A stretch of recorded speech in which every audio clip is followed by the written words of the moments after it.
Welcome to Noir Street. Like, subscribe, and stay with the mystery. Tell me, which part of the world are you watching from? Chapter 1. Fee, the Summerhouse. Opened at last, the trouble began with a locked summerhouse, a dead pear tree, and a wealthy man who had spent 15 years pretending that the past could be sealed with a brass key at 11 minutes past 9 on a wet Tuesday morning. I was in the office on West 35th Street, watching Nero Wolfe examine his breakfast with suspicion. The scrambled eggs were excellent. I knew, because I had eaten mine. Wolfe objected to the chives. They were cut in haste, he said. Rain pressed against the windows, taxis complained in the street, and the brownstone smelled of coffee, orchids, and Fritz's wounded pride. The doorbell rang. The man outside was in his early 40s, broad-shouldered, rain shining on his dark coat. He carried a leather case and the expression of someone who had stopped, expecting easy answers. "My name is Jonathan Reed. I need Nero Wolfe." Most people do, after trying cheaper methods. I brought him into the office. Wolfe had resumed eating, but his eyes moved toward Reed when the leather case was placed on his desk. "You are an investigator," Wolfe said. "I was with the county police." I resigned. Voluntarily, technically. Reed sat in the red leather chair. "Harold Mercer was murdered yesterday morning at Ashwood Manor." Wolfe lifted another forkful. "The police are aware. They suspect his nephew. I believe they are wrong. That belief is common among relatives, lawyers, and murderers. I am none of the three." "Then explain." Reed opened the case and removed a photograph. It showed a low stone summerhouse almost buried in ivy. Narrow windows faced an orchard. The oak door had black iron straps, and above the roof rose a short chimney. "That building was locked for nearly 15 years, Reed said. "The former caretaker, Silas Boone, disappeared one night. His wages, coat, and personal belongings remained behind. Harold Mercer ordered the summerhouse sealed the following morning. Why? He said it was unsafe. Was it?" Wolfe glanced at the photograph. "When was it reopened?" "Monday morning. Without warning, Mercer ordered every door and window unlocked. The servants aired it from sunrise until evening. After 15 years. Yes, what was inside? Broken furniture, old curtains, rusted tools, shelves, and dust. Everyone at Ashwood Manor spent the day discussing what they found." Wolfe put down his fork. "What was no longer there?" Reed looked at him. "That is why I came." He removed a notebook. "I entered the summerhouse Monday evening.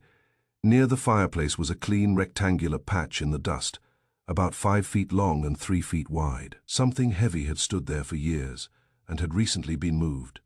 A chest, possibly. Where had it gone? 2 scratches led toward the north wall. The lower frame of the north window had been removed. Could the object pass through it? Yes. Did anyone admit moving it? Number and Mercer. He refused to discuss it. He had summoned me that afternoon, claiming someone was stealing documents from him. After I examined the summerhouse, he told me the matter was finished and ordered me away. At what time? 8:40. You left. I took a room at the village inn. I intended to return in the morning. But Mr. Mercer was dead. Yes. His gardener found him at 7:15 beside the old orchard. His skull had been fractured behind the right ear. With what? A narrow, heavy object. No weapon was found. His watch and wallet were untouched. His study had been searched. Wolfe's fingers rested on the chair arm. Who is accused? Daniel Mercer, Harold's nephew. They argued Monday night. Daniel threatened him in front of witnesses. His boot prints were near the body, and Harold's blood was on his coat sleeve. That is generous evidence. Daniel says he found Harold alive shortly after midnight. Harold was bleeding but conscious. He refused a doctor and said, "They took the wrong thing," and Daniel obeyed. "Harold threatened to disinherit him," I said. "A persuasive medical argument," Reed continued. Daniel returned to the house. By morning, Harold was dead. Why do you believe him? I do not. But his account explains the blood. It does not explain the Summerhouse. Wolfe looked again at the photograph. Where was the body in relation to it? 60 yards away, beside an old pear tree. The ground near the roots had recently been dug and refilled. A grave. The police excavated it. Empty. Dimensions. 4 feet by 2. Too short for an adult body. Large enough for a box. Wolfe's lips pushed forward. And the object removed from the Summerhouse was approximately that size. Yes. Reed produced a transparent envelope containing a small brass key. This was found in Mercer's pocket. To the Summerhouse. Number that key remained with the housekeeper. No one knows what this opens. The key was old and handmade. A pear-shaped leaf was stamped into its bow. The same mark appears above the Summerhouse fireplace, Reed said. Wolfe took the envelope. Why are you personally involved? Reed hesitated. Harold Mercer helped send my father to prison 20 years ago. He accused him of falsifying investment bonds. My father died before his appeal. You believed Mercer manufactured the evidence? Yes, yet you accepted employment from him. I wanted access to his records. So you concealed your purpose. He knew who I was, and why did he summon you? He said he wished to correct an old injustice. Did you believe him? Number, did you kill him? Number, can anyone place you at the inn between 11 and 2? The clerk saw me at 10:30. After that, no one. Wolfe returned the key. You are a suspect. I know. You may be withholding information. I may. Your honesty is becoming theatrical. It is all I have left. Reed placed a check on the desk. Wolfe looked at it. My fees $10,000 plus expenses. Reed added another check. I reached for them, but Wolfe gave me a look. You have not accepted, I said. I am considering whether Mr. Reed is a client or an inconvenience. He can be both. Wolfe ignored me. Archie will visit Ashwood Manor. Reed frowned. The county prosecutor ordered me to stay away. Not recently, I said. At 1:15 I drove north through rain. Ashwood Manor stood beyond an iron gate bearing the same pear, leaf design as the brass key. The house was grey, broad, and built by someone who disliked visitors. Ruth Bell, the housekeeper, met me in the hall. She was tall, narrow, and dressed in black. Mr. Wolfe does not travel, she asked. Only when the furniture has been inspected first. She took me to the library. Margaret Hale, Harold's widowed sister, sat near the fire. Daniel Mercer stood at the window. Stephen Ward, the family lawyer, occupied the desk as though ownership had already changed. Wood rose. Mr. Wolfe has no authority here. He has a client, Jonathan Reed. I did not say. You did not need to. Margaret placed down her cup. What do you want? To see the Summerhouse. Number that made it more attractive, Wood said. The police have already searched it. Then another search cannot lower its reputation. Peter Vale, the gardener, appeared in the doorway. He was about 50, heavy-handed and muddy to the knees. I'll take him, he said. The Summerhouse stood beyond the lawn at the edge of the orchard. Police seals crossed the door, so I walked around the outside. The north window had been removed and replaced recently. Fresh tool marks showed on the screws. Beneath it, deep parallel tracks crossed the wet ground. A handcart? I asked. Vale nodded. What did you carry? Branches. The wheel marks are deep. Wet timber. From which tree? An elm. I looked toward the orchard. Those are pear and apple. From the West Grove. You said orchard. I meant the grounds. It was a small lie, but small lies often carry larger ones on their backs. I took out the duplicate key Reed had shown me. Recognized the symbol, Mercer family mark. Was it used by Silas Boone? Vale's eyes changed, number too fast. You knew him. I worked under him as a boy. Did he run away? That is what they said. What do you say? Vale looked toward the manor. Silas would never have left without his dog. What happened to it? It was found locked inside the Summerhouse the morning after he vanished. Who found it? Harold Mercer. I looked at the sealed building. Why was the place closed? Mercer said it was unsafe. Was it? Number near the old pear tree. Police stakes marked the place where Harold had fallen. Beside the roots was a patch of refilled earth. I crouched. Mixed with the soil were flakes of pale grey paint and a curved shaving of old brass, bright where it had recently broken. I put both into envelopes. Vale watched. The police already searched. They may have been looking at the dead man, back at the manor. I questioned Alice Grant, Mercer's secretary. In the study, drawers stood open and the safe door gaped behind a painting. What did Mercer ask you to do Monday morning? Find the Summerhouse key. What time? 6:40. Who was with him? Stephen Ward. Did Ward go there? Yes. He returned with mud on his shoes. When did Mercer enter? About 8, after a telephone call. What did he say during the call? Alice tightened her grip on a pencil. He said, "You had no right to move it." Then he said, "If the box has been opened, we are all finished." What box? I do not know. What happened afterward? He asked me to locate Silas Boone's employment file. Did you? It had been removed from the archive. Who had access? Mr. Mercer and Stephen Ward. What was missing from the study after the murder? 2 private ledgers. Old or recent? One was 20 years old. The other was current. That was enough to call Wolfe. I used the study telephone and reported the heavy tracks. Vale's lie, the paint flakes, the broken brass, the telephone call, the missing file, and the ledgers. Wolfe listened. The building was open to erase evidence of disturbance, he said. That is Reed's idea. It remains sound. Examine the roof. The roof, the windows are too obvious. I returned to the Summerhouse with a ladder borrowed from the potting shed. The slate was slick, but the chimney cap had fresh scratches around it. Inside the flue, my flashlight caught a metal hook. A rope had been run through a small pulley and lowered behind the fireplace wall. I found a deputy, persuaded him to break the seal, and entered the Summerhouse. The dust showed that Reed had been partly wrong. The scratches from the missing object did not lead to the north window. They led toward the stone hearth. The hearth shifted when we pulled it. Behind it was a narrow shaft. 10 feet below lay a brick chamber. At the bottom stood a long wooden chest painted pale grey. The object had never been taken through the window.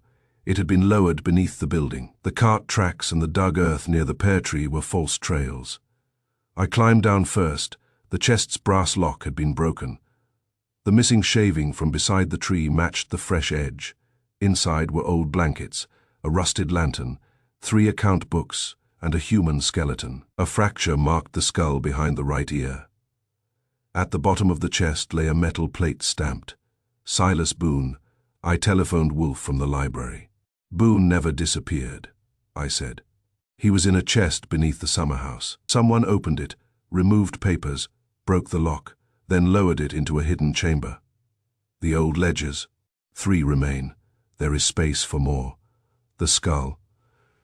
Fractured in the same place as Harold Mercer's, Wolfe grunted. Then the new murder was committed to preserve the old one. What was removed? The records explaining why Boone was killed. I looked through the window toward the Summerhouse. All day the household had discussed what remained inside: broken chairs, tools, dust, curtains, and decay. No one had asked what Harold Mercer feared was gone. The chest still held the murdered caretaker. Whatever had been removed from beneath his bones had been dangerous enough to kill a second man. Chapter 2, Fay, the empty building. Inspector Samuel Briggs had the build of a warehouse door and the disposition of a tax notice. He met Jonathan Reed and me at the edge of the orchard shortly after 2 that afternoon, with rain on his shoulders and mud on his boots. Briggs had been told that Nero Wolfe was interested in Harold Mercer's death. He treated the information as a personal insult. "Wolfe isn't licensed in this county," he said. He isn't planning to vote here, I told him. Reed gave me a warning glance. He knew Briggs better than I did, and apparently believed that courtesy might improve him. It did not. The Summerhouse stood 20 yards beyond us, a low stone building under a net of bare branches.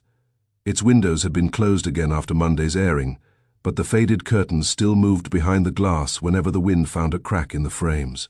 The oak door carried an official seal that Briggs now removed with more ceremony than the job deserved. "You can look," he said. "You don't touch. Suppose I see a spider on my sleeve. You leave it." He unlocked the door. The smell came first: damp stone, old wood, dust, and something faintly medicinal that disappeared after the first breath. The main room was about 20 feet square. A cracked writing table stood near the east wall. 4 cane chairs surrounded it, 3 with broken seats. A narrow shelf sagged beneath a row of mildewed gardening books. Faded green curtains hung at the windows, and a rusted iron stove occupied the corner beside the fireplace. It was exactly the kind of room that encouraged people to announce there was nothing in it. Briggs did. "There's nothing in it." Reed stepped past him. "That depends on what used to be here." Briggs's jaw tightened. He had already searched the building that morning with 2 deputies. They had examined the fireplace, opened the cupboards, shaken the curtains, and looked beneath the loose boards. According to Briggs, they had found no blood, no weapon, no secret papers, and no evidence that Harold Mercer had entered the Summerhouse on the night of his death. That was 4 kinds of nothing, which was enough to satisfy him. I walked to the writing table without touching it. Its top was split down the middle. A drawer hung open, empty except for a dead beetle and 2 brass screws. Dust covered the wood, but not evenly. A narrow strip near the edge had been wiped recently. "Who cleaned this?" I asked. Briggs looked at Ruth Bell, who had followed us from the manor. The housekeeper stood near the door with her hands folded. "No one cleaned it. The table disagrees." Servants opened the windows and moved some furniture. "Which servants?"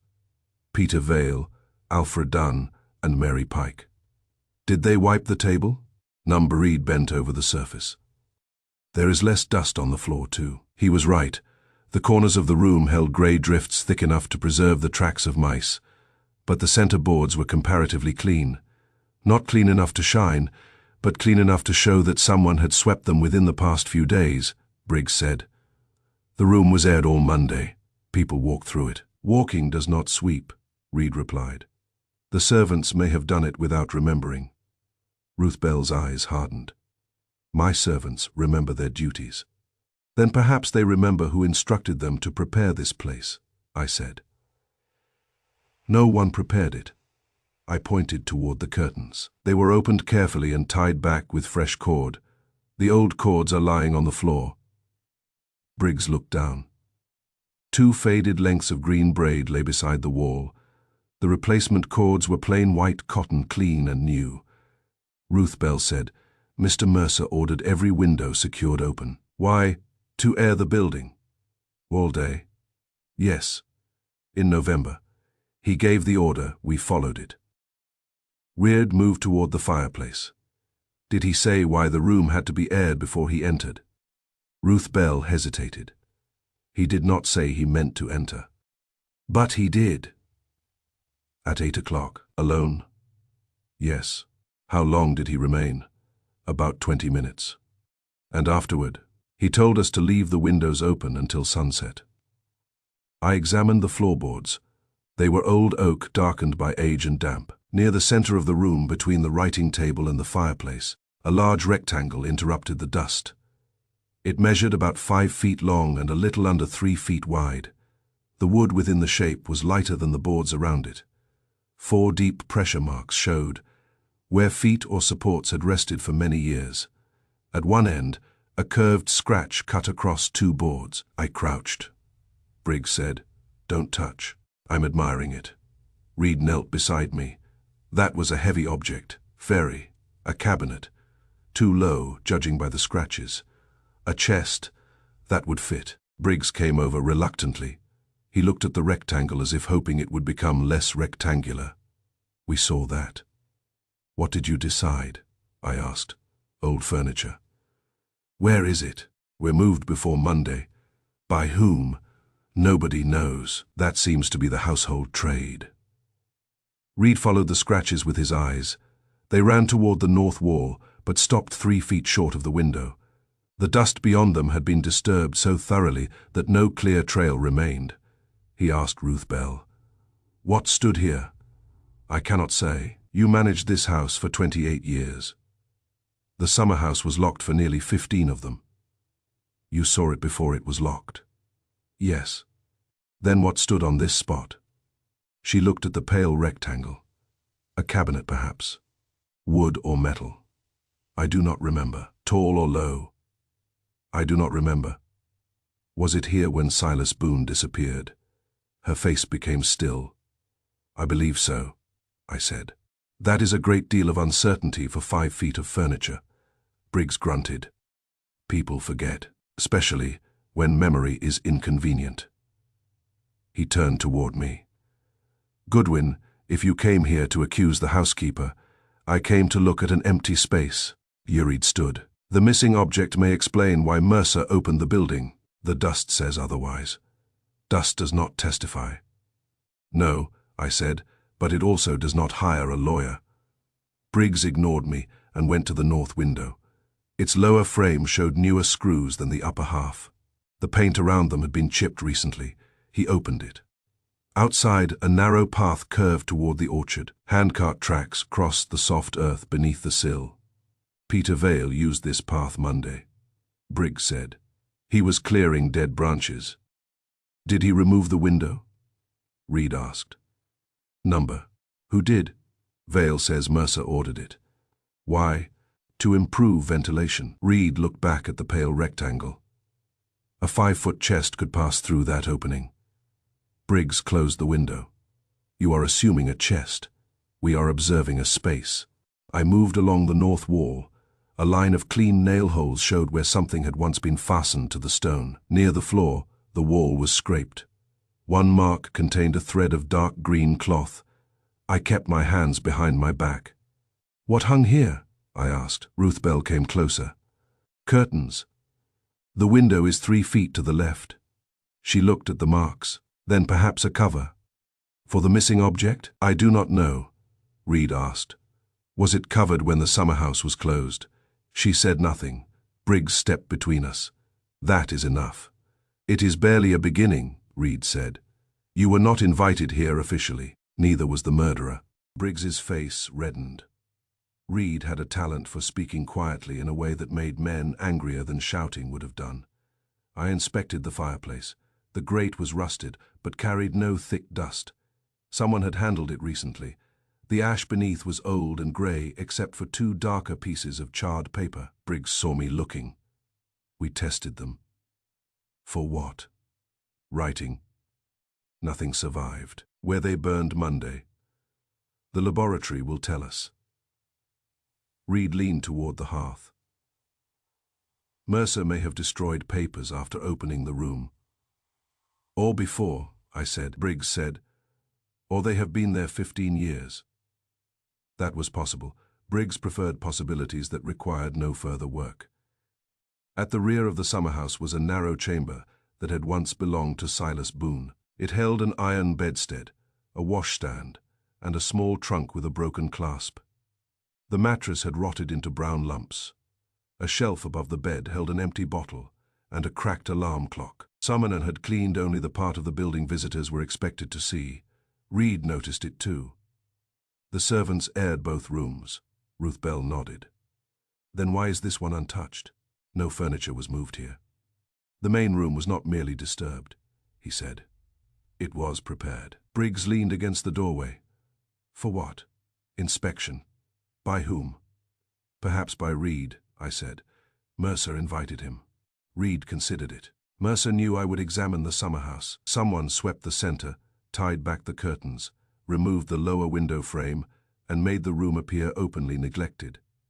Briggs said, "That makes no sense." "It does if the neglect was part of the display." Wolfe would have liked that sentence. The trick was not to make the room clean. A clean room would provoke questions. The trick was to make it seem naturally dirty while removing the particular dirt that might reveal when the heavy object had been moved. I returned to the rectangle. Near one pressure mark, dust had collected in a narrow ridge. I bent close enough to see several pale splinters mixed with it. The splinters had been freshly broken. The object had not been lifted cleanly. It had been dragged. "Inspector," I said, "you may want your laboratory man to collect those." Briggs came over. Wood, probably from the missing object. He called one of his deputies.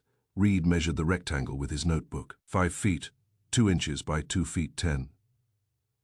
"What does that tell you?" Briggs asked. "That it was built to contain something. Most boxes are. Not most cabinets." Ruth Bell left the doorway without asking permission. I followed her into the main room. She stopped near the writing table. "You should not trouble the family with Silas Boone," she said. "Why? He deserted his position, that is all. His dog was found locked inside." Her eyes went to mine. "Peter told you?" "Yes, he was a boy. Boys are often better witnesses than adults. They have less property to protect." She looked toward Briggs. "Mr. Mercer was kind to Boone." "Was he? He employed him. That is not the same thing." Her mouth tightened. "The missing object has nothing to do with Harold's death. You know what it was?" "Number. Then you are guessing." "I know this house. Apparently not its furniture." She walked away. At 4:10, Briggs ordered everyone out and resealed the building. He had found nothing suspicious, he announced. Apart from the fact that Reed and I insisted on suspecting everything, we returned to the manor by the orchard path. The place where Harold Mercer had died lay beside the old pear tree. Rain had flattened the grass, but a dark stain remained near the roots. 20 yards farther on, the handcart tracks turned toward a tool shed. Reed stopped. "If the chest went through the north window, it came this way." "Maybe. You disagree?" "The wheel tracks are obvious." "So, people who conceal heavy objects usually prefer less advertising." He looked back at the Summerhouse. "You think the tracks were planted?" "I think we should not marry them yet."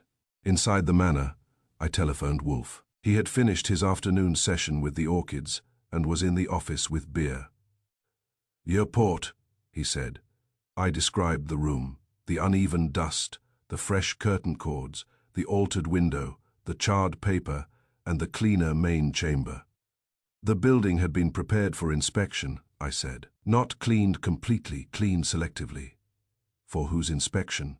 "Possibly Reed's, and the missing object." A large chest or low cabinet stood near the fireplace for years. 5 feet 2 by 2 feet 10, very heavy, dragged recently. "Removed through the north window." "Maybe. There are cart tracks outside, but they look almost too helpful." "Indeed. Briggs thinks the room contains nothing suspicious." Mr. Briggs confuses emptiness with innocence. "Reed is more interested in the missing object than in the weapon that killed Mercer." "As he should be." "You agree?" "A weapon tells us how a man died. The missing object may tell us why." I turned toward the library window beyond the wet glass. The Summerhouse sat under the trees with its sealed door and its empty patch of floor. What kind of object could remain locked away for 15 years and frighten Mercer only after it disappeared? One containing evidence. Documents, possibly. Bones, possibly. Then why open every window? To obscure the time of removal. Once servants had trampled the floor, handled the curtains, and crossed the path, the old evidence became useless. That was Reed's theory. Find who knew the building would be opened before the servants were ordered there. Mercer, Ruth Bell, Stephen Ward, possibly Peter Vale, and determine what stood upon that rectangle. Everyone has forgotten. Then someone remembers. He hung up. I returned to the library, where Reed was studying an old map of the estate. Stephen Ward had left the room, but one sheet remained on the desk beneath a blotter. It was a repair inventory dated 15 years earlier, prepared the day after Silas Boone disappeared. Most of it listed broken windows, damp walls, damaged tools, and roof repairs. Near the bottom was one line: Woan oak document chest, iron bound, to remain sealed by order of H. Mercer. Reed read it twice. That is what stood there. Probably an oak document chest. Sealed by Harold Mercer the morning after Boone vanished. We looked through the window at the Summerhouse. The murder weapon was still missing, and Briggs considered that the central fact, but a club or hammer could have come from any tool shed on the estate. It might tell us which hand struck Harold Mercer if we ever found it. The empty rectangle told us something larger. For 15 years, a sealed chest had stood inside a locked building connected with a vanished caretaker. Someone had recently removed it. Harold Mercer had opened the Summerhouse only after discovering it gone. By the next morning he was dead. Whatever had occupied that clean patch of floor was no longer merely a missing piece of furniture. It was the reason a murderer had been willing to kill. Chapter 3. Fay the Chest. No one remembered the family library at Ashwood Manor contained enough photographs to prove that 3 generations of Mercers had disliked smiling. Jonathan Reed and I spent Wednesday morning opening albums, while Inspector Samuel Briggs occupied Harold Mercer's study and made official noises. Rain had stopped, but the windows still held a grey November light that gave every ancestor the complexion of old pastry turned a page. There, the photograph showed the Summerhouse before ivy had covered half its walls. Harold Mercer stood outside it as a young man beside his father, his sister Margaret, and several servants. Through the open doorway, clearly visible against the rear wall, was an enormous oak chest bound with black iron. It occupied the exact rectangle we had measured on the floor. I took out my notebook. 5 feet long, 3 feet wide, and ugly enough to be inherited. Reed examined the picture with a magnifying glass. The lock bears the pear leaf mark. The same mark appeared on the small brass key found in Harold Mercer's pocket. We found the chest in 7 more photographs taken over 30 years. Sometimes it stood open, sometimes closed.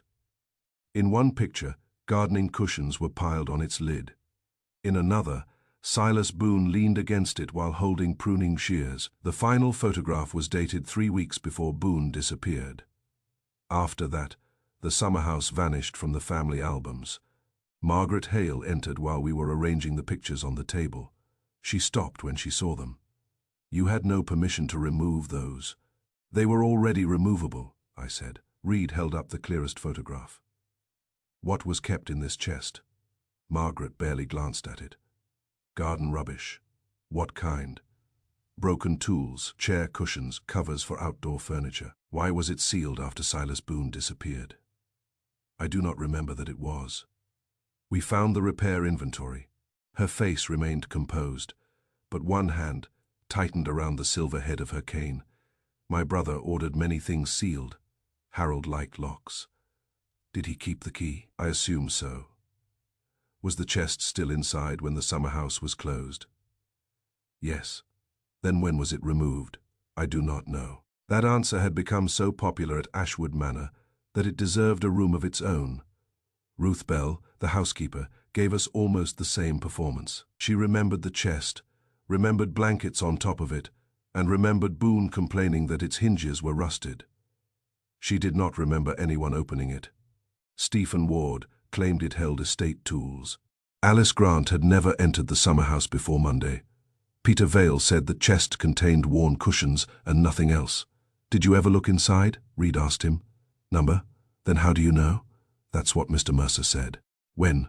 Vale hesitated. "Years ago. Before or after Boone disappeared. I remember the chest. I simply never cared what was inside." Reed's voice stayed mild. "But you cannot recall whether a 5-foot iron-bound chest was removed?" Vale's eyes hardened.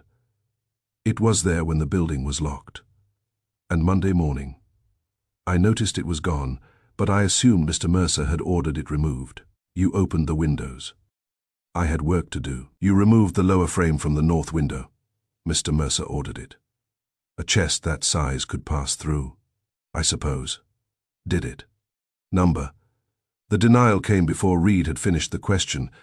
At noon, Fritz telephoned from New York with instructions from Wolfe. "Mr. Wolfe says you are to ask who took the photographs." "What photographs?" "The ones no longer in the albums." I looked at the gaps between several mounting corners. There were empty spaces after the final picture of Silas Boone. Tell Wolfe, I was just about to notice. Fritz was too loyal to laugh. Reed and I checked the album index. 4 photographs had been removed. All had been taken during the week Boone vanished. Summerhouse had not merely forgotten the chest, Summerhouse had edited it. The first real break came from a man we had not yet questioned. Thomas Green was the younger gardener, 28, with red hands and a habit of looking toward the manor before answering. He worked under Peter Vale and occupied a room above the tool shed. I found him repairing a wheelbarrow. Did you help move anything heavy on Monday? His hammer stopped. Number that answer. Needs oil. He resumed working. I moved logs. Peter Vale said branches. Same thing. Not to a wheelbarrow. Green looked at me.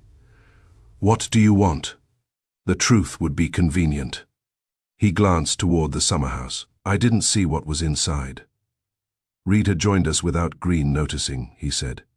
Inside what? Green dropped the hammer. For several seconds, only the wind moved.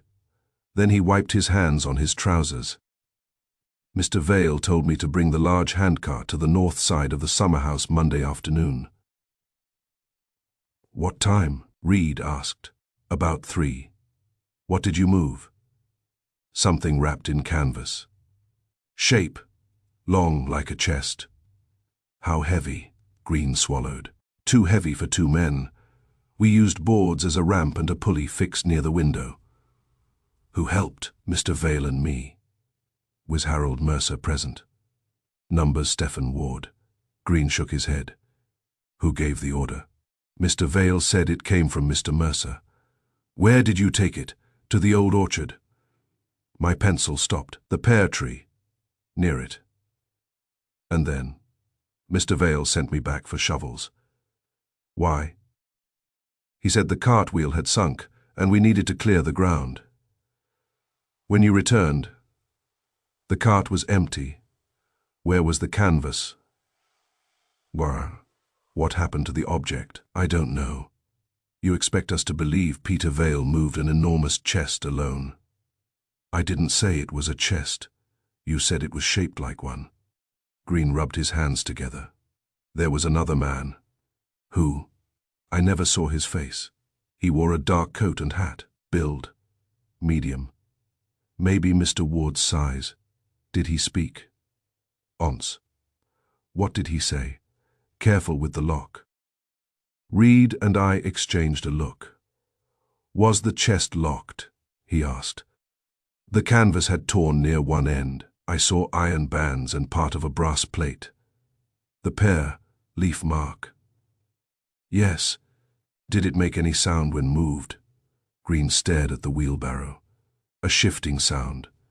Tools. Number. How do you know? Tools rattle. This was heavier. One thing moving against wood. I asked. A body. His face went pale. I never said that. You didn't need to. He stepped backward. I only helped take it out, I swear. Why lie? Mr. Vale told me I would lose my position. Then Mr. Mercer was killed. Reed said, Where is the canvas now? I don't know. And the chest, I told you. Number, you told us where you stopped seeing it. That distinction bothered him. We took Green to Inspector Briggs, who objected first to our methods and then to the fact that they had produced something his had not, within 20 minutes. Deputies were digging near the pear tree again. They found no chest. They did find 2 narrow boards used as a ramp, 1 length of rope, and a square of rotted canvas buried beneath leaves. Briggs held up the rope. So the chest left through the window. Perhaps, Reed said. Briggs glared at him. You have a witness. We have a witness who saw a wrapped object carried to the orchard. We do not know whether it was the chest from the Summerhouse. I said, though the iron bands and brass plate make coincidence work hard. The inspector ordered a search of every outbuilding, pond, ditch, and cart track on the estate. Reed and I returned to the library. He spread the photographs across the table. Mercer knew the chest was gone before he ordered the Summerhouse opened, probably. He opened every window, removed the frame, sent servants through the room, and let them disturb the tracks. Yes. Then he invited me to inspect it. That part bothers me. Why? Because he first disguised the removal and then showed you the empty space. Either he wanted you to find it, or he changed his mind about hiding it. Reed looked at the photograph of young Harold Mercer standing beside Silas Boone. Maybe he did not order the chest moved. Then Vale lied about Mercer's instruction, and Mercer opened the building to discover who had taken it.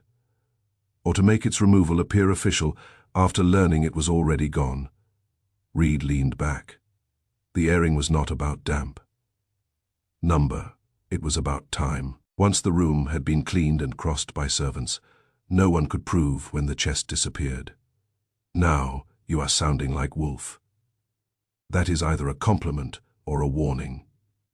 I telephoned West 35th Street. Wolfe listened to the account without interrupting. The chest was taken to the orchard. I finished. Green heard something heavy shift inside. Vale supervised. An unidentified man warned them to protect the lock. Did anyone see the chest leave the orchard? Number. Then it may not have. The police are searching. They are searching for an object. That is generally how searches work. Number, they should search for a change in the landscape. I looked through the window at the bare orchard.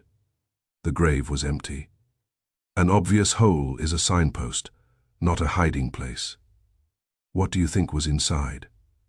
The question is premature. Reed thinks the Summerhouse was aired to disguise the chest's removal. So do I. Then the missing chest matters more than the weapon. Certainly, a weapon explains a blow.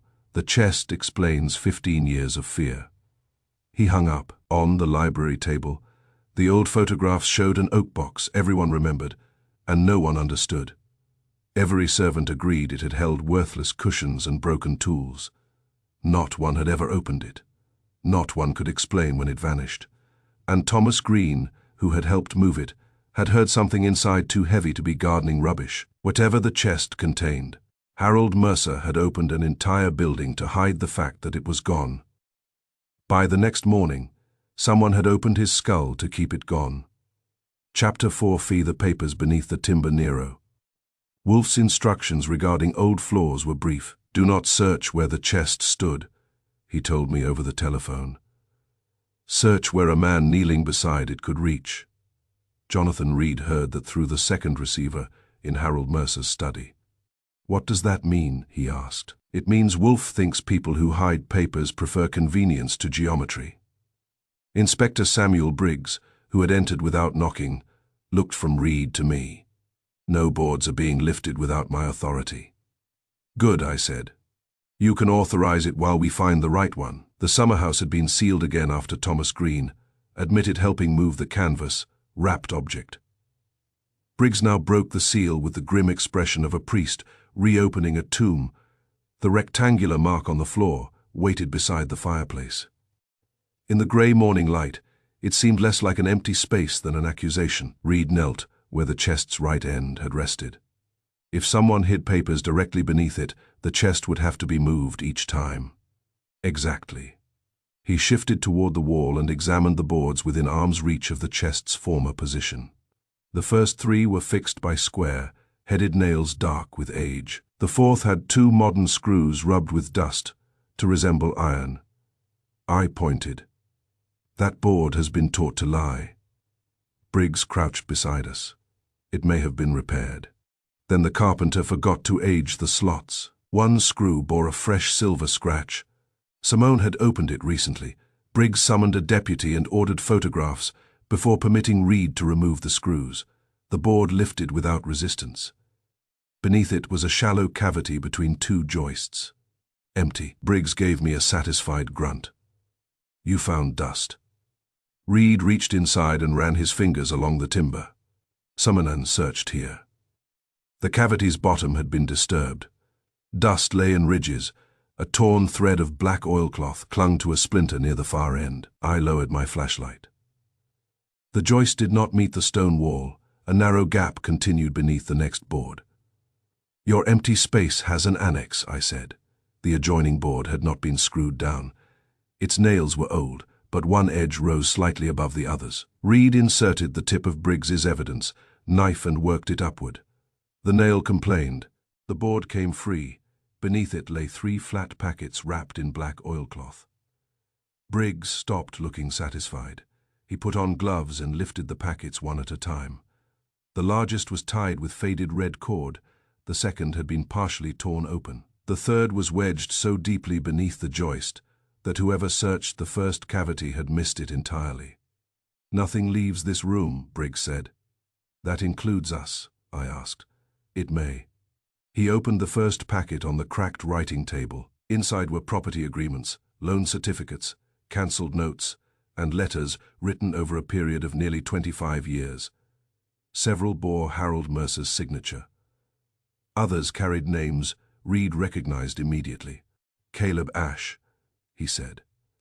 "Edward Sloan, Matthew Rusk, the Bell Estate." "Friends of the Mercers?" I asked. "Respected families from Riddle Street, bankers, merchants, 2 judges, and a former council chairman." Briggs turned a page. "Riddle Street is 30 miles from here. The agreements concerned land along the old railway corridor, west of Ashwood. Parcels had passed from one family to another through private sales, mortgage defaults, and unexplained transfers. The values written on the documents were far below the amounts listed in attached loan records. I picked up one sheet by its edge. Somebody borrowed 10,000 against land worth 40. Reed compared 2 signatures. Or somebody made it appear that he did. The name Edward Sloan appeared on both papers. On one, the letters leaned forward with an impatient slant. On the other, they copied the same shape, but without the natural pressure changes of a moving hand. "A careful forgery," Reed said. Briggs said, "You are not a handwriting expert." "Number, but my father was convicted because of signatures like these." The inspector looked at him. That sentence put Reed's personal history into the room. 20 years earlier, his father had been accused of falsifying investment bonds connected with Harold Mercer's company. The papers beneath the Summerhouse floor reached back to the same period. Briggs opened the second packet. It contained correspondence between Harold Mercer and Stephen Ward. Most of the letters used ordinary business language, but the meaning underneath was less ordinary. One referred to correcting the Sloan hand. Another instructed Ward to retain the earlier signature sheet in case Boone refuses the revised agreement. Silas Boone's name appeared 6 times. Reed read every line twice. Boone witnessed the original transfers. Or helped arrange them, Briggs said. Then why conceal the papers in the building he guarded? Maybe hid them. I pointed to a letter dated 2 days before Boone disappeared. Harold Mercer had written, "The chest must remain closed until all copies bearing the old signatures are accounted for. Boone is not to enter the main house again." Briggs read it and folded his arms. "That connects Mercer to the chest." "It connects the chest to the forged records," Reed said. The third packet was smaller and better preserved. It contained 12 loan notes, each bearing 2 signatures. One was Harold Mercer's. The other changed from page to page: Caleb Ashe, Matthew Rusk, Edward Sloan, Thomas Bell. Families whose houses lined Riddle Street and whose reputations had survived wars, bankruptcies, and several inconvenient marriages. Each note stated that the signer had borrowed money privately from Harold Mercer. Each debt was followed months later by a land transfer. I said, "Mercer lent them money. They failed to repay, and he took property." Reed shook his head. "Some of these men were wealthier than Mercer at the time. They had no reason to borrow from him. Blackmail, possibly. Forgery, certainly, in at least 3 cases." Briggs examined the oilcloth. One packet was opened recently. The torn wrapping had clean edges. Dust had entered the first cavity, but not settled thickly on the exposed papers. "Whoever moved the chest searched underneath it," Reed said. "But missed the deeper compartment," I added. "The searcher had found one hiding place, removed something, and assumed the job complete. The remaining packets had survived because the joist concealed the extension." Briggs looked around the room. "What was taken?" "That is the expensive question," I said. Reed studied the gaps between the documents. The red cord had once held a thicker bundle. Several numbered pages were missing. The surviving papers began with page 4 and ended with page 31, but pages 12 through 18 were gone. 7 pages, Reed said. Containing what? Briggs asked. Perhaps the transactions Mercer feared most. Or nothing. Reed's eyes hardened. People do not murder for nothing. Briggs ordered the papers boxed and taken to the Manor Library, where a deputy could guard them. Stephen Ward arrived before the first evidence case crossed the lawn. He looked at the oilcloth packets and lost color. Where were those found? Under the Summerhouse floor, Briggs said. Wood recovered quickly. Old estate papers, they have no bearing on Harold's death. You recognized them before they were opened, Reed said. I recognized the wrapping. From where? Wood looked at Briggs. I handled many Mercer records. Did you prepare the letter about correcting the Sloane signature? Ward's face became rigid. You are asking questions that concern privileged business matters. I will answer them when the proper authorities require it. You are counsel, I said. Then I advised myself to remain silent. He turned toward the door. Briggs stopped him. You will remain on the estate. Ward's smile was thin. Am I under arrest? Not yet. After he left, Reed spread copies of the documents across the library table. He arranged them by date and discovered a pattern. Avery's secret loan had been followed by a land transfer. Avery transfer had been approved through Mercer's private office. Avery's doubtful signature had been witnessed either by Silas Boone or by Stephen Ward.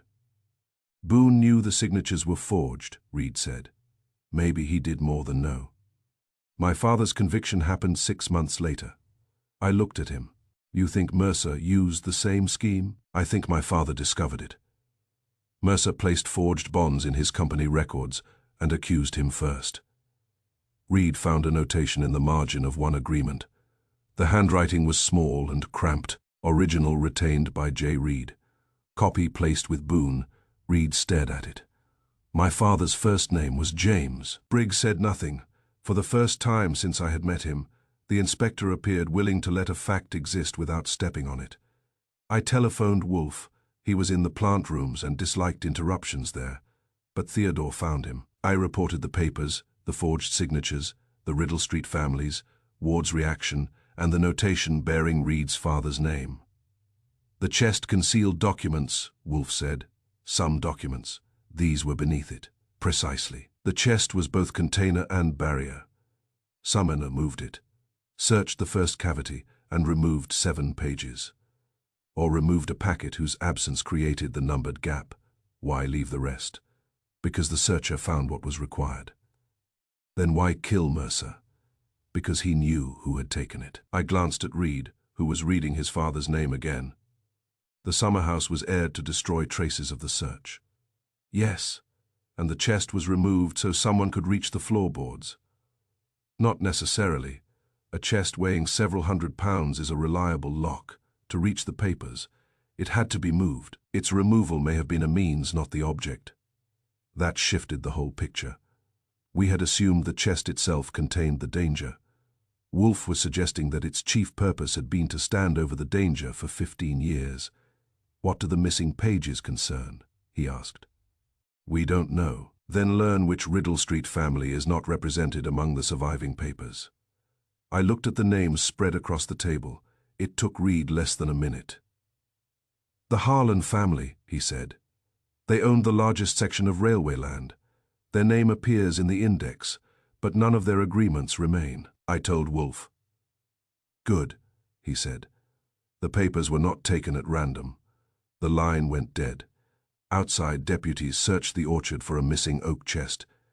Inside, we had found something more dangerous beneath the place where it had stood. Old loans, stolen land, carefully copied signatures, and proof that someone had recently searched for one particular set of papers and failed to find every secret hidden under the timber. The Summerhouse had been opened so everyone would see an empty building. Its floor had remembered what the people of Ashwood Manor preferred to forget. Chapter 5. Feed the visitor after sunset. By Thursday morning, the Summerhouse had acquired 3 separate histories. Inspector Samuel Briggs believed it was an abandoned building from which an old chest had recently been removed. Jonathan Reed believed it had been opened to conceal a search beneath the floor. I believed anyone who said he remembered nothing about it should be charged admission. Nero Wolfe believed all three of us were wasting time because we had not established what Harold Mercer had done between sunset and death. His voice came over the telephone from West 35th Street. A building prepared for inspection may also be prepared for occupation. Harold entered it Monday morning. Again, Archie, after the servants left. No one has said so. Then ask someone who sees without being consulted. That generally meant gardeners, maids, drivers, children or dogs. So I started with the kitchen staff. Mary Pike, the youngest maid, had carried a tray of tea to the West Terrace shortly before 5. She remembered Harold Mercer crossing the lawn toward the Summerhouse. What was he carrying? Reed asked. A brown leather satchel. Large, about so. She held her hands 18 inches apart. Full. It looked heavy. He carried it low. Did he usually carry papers there? I had never seen him enter the Summerhouse before Monday. The hall clock had just struck 5. Sunset had been at 5:12. Peter Vale, the head gardener, claimed he had already gone to the tool shed and saw nothing. Thomas Green had been washing mud from the handcart. Daniel Mercer was in the billiard room. Stephen Ward said he was writing letters in the library. Ruth Bell, the housekeeper, had supervised the closing of the Summerhouse windows at 4:30. She insisted Harold gave no order to reopen them. The useful witness was Margaret Ellis, the elderly former housekeeper who occupied a cottage beside the kitchen garden. She had retired 3 years earlier, but still came to the manor twice a week to assist Ruth Bell with the linen accounts. Margaret Ellis was 70, round, sharp-eyed, and unimpressed by official titles. Inspector Briggs asked me nothing worth answering, she said. Reed leaned forward. What did you see Monday evening? I saw Mr. Mercer go into the Summerhouse. With the satchel. Yes. Did anyone follow him? She folded a handkerchief into a smaller square. A man came by the rear path. What man? I could not see his face. The hedge is too high. Describe him. Dark overcoat, felt hat, not tall. He walked quickly and knew where he was going. What time? Perhaps 10 minutes after Mr. Mercer entered. From which direction? The lower gate. That mattered. The lower gate opened onto a narrow lane behind the estate and could be reached without passing the manor or the front lodge. Did the visitor knock? I asked. Number. He entered. Yes. The door was unlocked. He opened it directly. Reed and I exchanged a look. Harold had not wandered into the Summerhouse for solitude. He had arranged a meeting. Margaret Ellis continued folding the handkerchief, although there was no fold left to make. I heard voices. Words. Not clearly. Men's voices? One was Mr. Mercer, the other may have been a man or a woman speaking low. Angry. Mr. Mercer was angry. What did he say? She looked toward the cottage window. I heard you were told to bring all of them. Then something about signatures. Reed's pencil stopped. Exact words, number the hedge and wind made it difficult. Later he shouted, that was not yours to take. What did the visitor answer? I heard the word, Boone, nothing more. How long were they inside? 20 minutes, perhaps 30. Did you see the visitor leave? Number, why not? I went indoors when the light failed. Did you tell anyone? I mentioned it to Ruth the next morning. Ruth Bell, summoned to the cottage, denied being told about a visitor. Margaret Ellis looked at her. I said Mr. Mercer had met someone in the Summerhouse. You said you heard him speaking. I said another person entered. You may have thought you did. At 70, Margaret Ellis could still produce a stare capable of stopping milk. My eyes are old, Ruth. My memory is not. Ruth Bell's face tightened. I had other matters. Harold was dead. That is why I told you. Reed said, why did you assume the visitor was Stephen Ward? Mr. Mercer often argued with him over papers. Did you see Mr. Ward's face? Number. Then why not tell Inspector Briggs? Mr. Ward said he had been with Mr. Mercer. We found Stephen Ward in the library, seated beneath a portrait of Harold's father. You told Margaret Ellis that you met Harold in the Summerhouse, Reed said. Wood removed his spectacles. I told her she probably heard Harold speaking with me earlier. She says you admitted being there. She is mistaken. Where were you between 5 and 6? Here. Alone, yes. Writing letters, yes. Where they posted. Ward's eyes narrowed. Busyness correspondence is confidential, Mr. Goodwin. Curiosity is not a warrant. So was Harold's meeting. Briggs entered before Ward could answer. He had been checking the telephone records and looked annoyed, which on him was the nearest thing to enthusiasm. There was a call to the manor at 4:48 Monday, he said. It came through the public telephone at the lower railway station. Who answered? Reed asked. Alice Grant. We returned to the study. Alice stood beside Harold's desk with both hands clasped. The caller asked for Mr. Mercer, she said.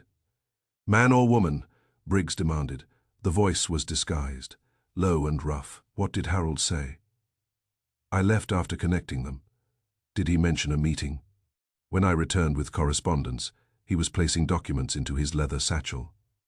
Which documents? I could not see. The old ledgers, possibly. Did he take the satchel when he went outside? Yes. Did it return? Alice looked toward the empty space beside the desk. I have not seen it since. Briggs ordered another search of the Summerhouse, orchard and grounds. The leather satchel was not found at the Summerhouse. Reed examined the door lock. There were no signs of force. Harold had either left it open or the visitor possessed a key. Inside, the faded curtains had been drawn again after the day's airing. The center of the room was bare except for the pale rectangle where the chest had stood. Reed faced the cracked writing table. He came here carrying documents. And met someone who expected privacy, I said. Everyone believed the building had been emptied and closed for the night. That made it safer than his study. He told the visitor to bring all of something. Probably the missing Harlan papers. Reed walked to the fireplace.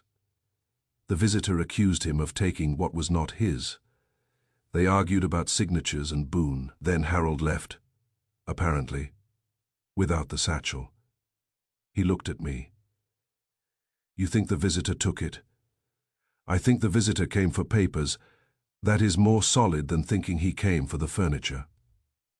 We found one new item beneath the cracked writing table. A small crescent of dried mud lay near the rear leg. Embedded in it was a grain of white stone, unlike the dark soil around the Summerhouse. Thomas Green identified it when Briggs showed him the evidence envelope. Lower Lane, he said. The road there is surfaced with crushed limestone. The visitor had indeed come through the rear gate. Wolfe took the report at 6:15. I could hear the sound of a bottle being opened. Harold carried a leather satchel into the Summerhouse, I said. An unidentified visitor arrived 10 minutes later by the hidden garden path. Margaret Ellis heard an argument about signatures, missing documents, and Silas Boone. The satchel has vanished. And the visitor? Dark coat, felt hat, medium height. That describes half the county and most lawyers. Mr. Ward denies attending. Naturally. Did Harold expect the visitor? The door was unlocked, and the caller used the lower station telephone. Then the meeting was arranged without using the household line. Yes. Harold chose the Summerhouse because it had been opened that day. Meaning, a man entering a building sealed for 15 years attracts attention. A man entering one that servants have crossed all day does not. I looked at the empty rectangle on the floor, so the airing served two purposes. At least two, it obscured the chest's removal and made the building available for a secret conference. With whom? Summerhouse, who possessed papers Harold needed and knowledge he feared. Stephen Ward. Perhaps. But Mr. Ward had no reason to disguise his arrival. He was already a guest in the house. That eliminated the easy answer. The visitor had come by a concealed path, used a public telephone, entered without knocking, and left without being seen. Harold Mercer had expected secrecy. He had taken a leather satchel into an empty building because he believed the documents inside it would buy silence, loyalty, or safety instead. The satchel disappeared. Hours later, Harold was found beside the orchard with his skull broken. The Summerhouse had not merely been aired to disguise what had been removed from it. It had been prepared as a meeting place where two people could bargain over 15 years of buried fraud. Only one of them had left with the papers. Chapter 6. Fay the wheel marks in the garden fresh wheel. Marks are like honest witnesses. They may not know where they are going, but they cannot deny where they have been. Inspector Samuel Briggs had spent most of Thursday directing deputies toward the orchard because Harold Mercer's body had been found there. Nero Wolfe, from his chair on West 35th Street, objected to the direction. "The corpse marks the end of Mr. Mercer's journey," he told me by telephone. "It does not necessarily mark the destination of the chest. Briggs has searched the orchard twice. Then he has twice searched the wrong place. Follow the wheels." Jonathan Reed and I returned to the north side of the Summerhouse shortly after 8 Friday morning. Rain had softened the path, but strips of canvas laid over the deepest tracks had preserved them from the boots of Briggs's men. The cart had approached the window from the tool yard. From there, one set of impressions curved toward the orchard, exactly as Thomas Green had described. A second set turned west. Reed crouched over them. "These are deeper." "Loaded cart," I said. "And the orchard tracks, possibly empty." That pleased neither of us, which usually meant it was useful. The westward tracks disappeared, beneath wet leaves, returned beside the kitchen garden, and continued behind a wall covered with dead vines. Beyond it stood an abandoned stable with a sagging roof and doors grey from neglect. A rusty chain hung from the latch. It was unlocked. Inside, the air smelled of old hay, damp leather, and fresh-cut wood. Reed stopped just past the doorway. Sawdust. A pale trail crossed the stone floor toward the third stall. It had been swept, but not well. Fresh particles remained in cracks between the paving stones. The stall contained a broken chair, 2 sections of rotten fence, and a pile of charred furniture legs. Near the rear wall lay several thick splinters of dark oak. One piece had a curved edge blackened by fire. Another carried the square impression of an iron band. Reed picked nothing up. We had learned to wait for Briggs before touching objects that might become evidence or provoke a speech. I found a brass hinge beneath the straw. It had been broken through the center. One side was green with age. The broken edge shone yellow and clean. "The chest," Reed said. "Part of it." He looked around the stable. "If they destroyed it here, where are the boards? Burned, carried away, or promoted to another piece of furniture." We found the saw. It lay behind an empty feed bin, its teeth packed with pale oak fibers. Beside it was a short-handled axe with a fresh nick in the blade. Reed examined the floor. "The chest came here loaded. It left in pieces." Then why did Green believe it stopped at the orchard? Because someone wanted him to. Inspector Briggs arrived 20 minutes later with 2 deputies, and the expression of a man who resented evidence discovered in his absence. He collected the oak fragments, hinge, sawdust, and tools. A laboratory man compared the wood with splinters recovered from the rectangular mark in the Summerhouse. The first inspection was enough. "Same oak," he said. Briggs turned toward the stable yard. "Who uses this building?" A voice behind us answered. "No one officially." William Porter was the manor's stable hand. Though the Mercers had sold their last horse 6 years earlier, he maintained 2 motor cars, repaired garden machinery, and apparently preserved his job by knowing which doors not to open. He was a compact man of 50 with a grey mustache and hands darkened by grease. Briggs showed him the broken hinge. "Explain that." Porter looked at it for too long. "Old rubbish. Freshly broken rubbish." "I wouldn't know." Reed pointed to the sawdust. "Summoning cut up an oak chest here Monday evening." Porter's gaze moved toward the manor. "I didn't see a chest." "That is not a denial," I said. Briggs stepped closer. "What did you see?" Porter rubbed one thumb against the other. "At 6 o'clock, Mr. Vale told me Mr. Mercer wanted damaged furniture burned." "What furniture?" "Whatever was stacked in the third stall." Who put it there? I don't know. When did you first see it? After sunset. Describe it. Boards, broken panels, some iron bands. Reed said. Parts of the Summerhouse chest. I didn't know that. Did you burn them? Some. Where? In the old ash pit behind the stable. Where is the rest? Porter's eyes shifted. There wasn't any rest. We searched the ash pit. The fire had been hot but hurried. Among the ash were iron nails, pieces of blackened brass, and charred oak too thick to have come from chairs. Briggs's men sifted the pit while Porter watched his future being arranged in evidence trays. Reed asked. Who ordered the chest destroyed? I told you, Mr. Vale, said the order, came from Harold Mercer. Did Mercer speak to you directly? Number did Peter Vale remain while you burned it? For a while. What time did he leave? Around 7. Was the chest complete when you arrived? Porter shook his head. It was already broken apart. Who broke it? I don't know. Was anything inside? Number, you examined every piece. I moved them. Any cloth, papers, bones. His face tightened. No bones. Reed's voice sharpened. No, one mentioned bones.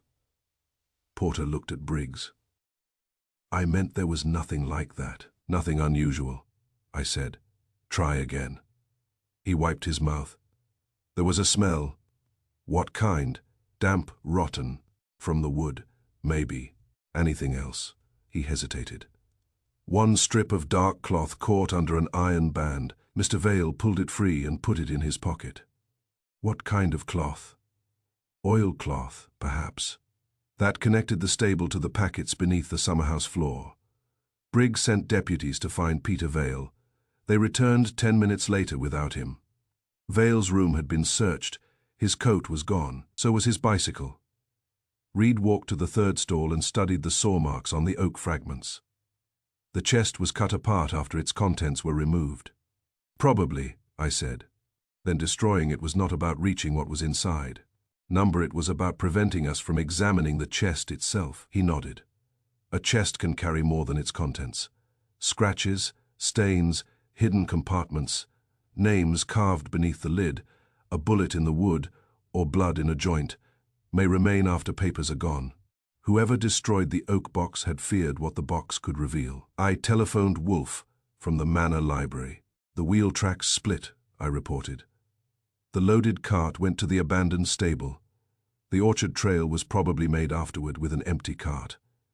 We found oak fragments, a broken brass hinge, fresh sawdust, and burned remains matching the chest. And Mr. Vale? Missing, conveniently. Very. Was the chest burned intact? Number, Porter says it was already cut apart and empty when he was ordered to burn it. Then its contents and its destruction were separate operations. Reed thinks someone destroyed the chest because of evidence on the wood. Mr. Reed is learning. What kind of evidence? Something that survived 15 years and could not be removed as easily as documents. A stain, perhaps. A secret compartment. Perhaps. You are unusually generous with that word. It is better than inventing certainty. I told him about the strip of oilcloth Peter Vale had pocketed. Wolfe made a dissatisfied sound. Find him. Briggs is trying. I said, find him. Not observe Mr. Briggs trying. He hung up. The investigation had begun beside Harold Mercer's body. Then it moved to the empty Summerhouse, from the Summerhouse to the hidden papers, and now from the papers to an abandoned stable where an enormous oak chest had been reduced to ash and splinters. The murder weapon remained missing for the moment. Nobody cared. A weapon could explain how Harold Mercer died. The vanished furniture was beginning to explain why. Chapter 7. Fay the ledger inside the wall. The abandoned stable had one fireplace, no horses, and enough hiding places to keep Inspector Samuel Briggs annoyed until Christmas. By Friday afternoon, his deputies had searched the stalls, loft, feed bins, ash pit, tool cupboards, and William Porter's quarters. They found charred oak from the missing chest, broken brass fittings, and a strip of black oilcloth in Peter Vale's room. They did not find Peter Vale. Jonathan Reed stood before the stable fireplace, studying the bricks. "This building has not been heated in years," Briggs said. "Then why is there fresh soot?" Reed asked. Briggs looked up from an evidence list. "Porter burned furniture in the ash pit, outside, not here." The fireplace was broad enough to roast an animal, and blackened by generations of smoke. Most of the mortar had turned grey with age, but 3 bricks near the right side were bordered by a thin line of pale dust. I pointed. "Those bricks have cleaner collars." Briggs sighed. "Goodwin, every time you point at a wall, it costs me 2 deputies. Charge the wall." Reed pressed 1 brick. It moved inward. Briggs stopped sighing. The 3 bricks came out without tools. Behind them was a narrow cavity lined with tin. Inside lay a bound ledger wrapped in the same black oilcloth as the papers discovered beneath the Summerhouse floor. The leather was cracked and dark with age. A brass clasp had been forced open. On the first page, written in Harold Mercer's hand, were the words "Private Land Accounts H. Mercer and R. Mercer, Briggs." Read it over Reed's shoulder. "Richard Mercer?" "Harold's cousin," Reed said. "He died 12 years ago." "Convenient again," I said. Richard Mercer had been the quiet member of the family, which usually means the noisy member controlled the biographies. According to Margaret Hale, Richard had managed property purchases, lived at Ashwood Manor for several years, and later moved west after a disagreement with Harold. The ledger suggested the disagreement had not been moral. Each page recorded a parcel of land, the original owner, a false loan, and the final transfer to a company controlled by Harold and Richard. Some entries contained initials beside the signatures. "Copied by R.M. Witness, obtained by H.M. Original destroyed." The Riddle Street names appeared repeatedly. Caleb Ash had supposedly borrowed $20,000 against warehouse property. Edward Sloan had signed away 2 residential buildings after defaulting on a loan he never received. The Bell estate lost farmland through an agreement, witnessed by a relative who believed he was signing a tax declaration. Several innocent family members had added their names to supporting documents, without knowing that those pages would later be attached to fraudulent transfers. Reed turned the pages slowly. This was the master record. Briggs leaned closer. "How do you know?" "Dates, values, forged signatures, names of witnesses. The papers beneath the Summerhouse floor were copies. This ledger explains the entire system." Near the middle was an entry concerning the Harlan property, the missing group from the hidden packets. The notation read, "Harlan originals retained separately. Boone aware. J. Reed received duplicate schedule. Action required before inquiry." Reed's face became still. "My father had proof." Briggs said nothing.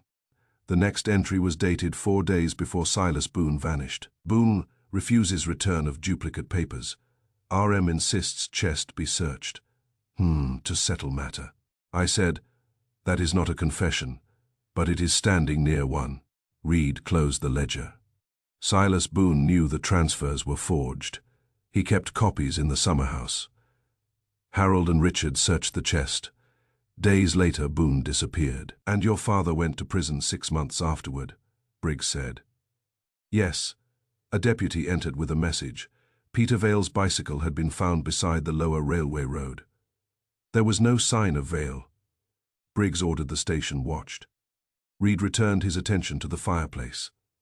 "Who put the ledger here?" "Porter," Briggs suggested. "He did not know it existed." "Val." "Possibly, but why hide it in the stable after destroying the chest?" I examined the oilcloth. The wrapping bore grey dust identical to the material found beneath the Summerhouse floor. One corner carried a dark brown stain. The ledger was removed from the chest or from beneath it, brought here and hidden before the oak was burned. Briggs said, "Then whoever moved the chest intended to return for this, or expected another person to collect it," Reed replied. A car approached across the stable yard. The man who entered was nearly 80, stooped but broad in the chest, with white hair and a polished walking stick. Ruth Bell followed him, and did not look pleased.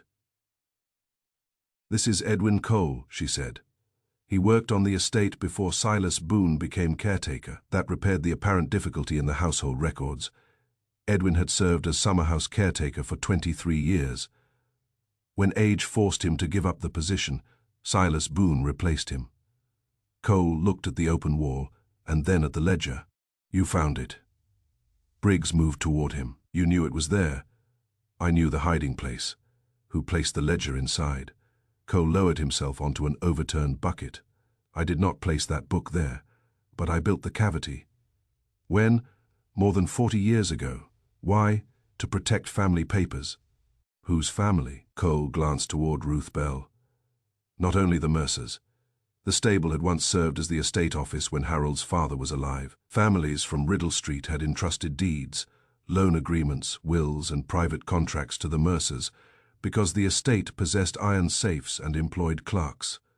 After several papers vanished from the main house, Edwin Cole began hiding important originals in the Summerhouse. "No one entered without me," he said. "I had the only key." Reed asked, "What about Silas Boone?" "When he succeeded me, I gave him the key and told him about the chest. The documents were stored inside it. Some, others beneath the floor. Did Harold Mercer know?" "Not at first. But he learned."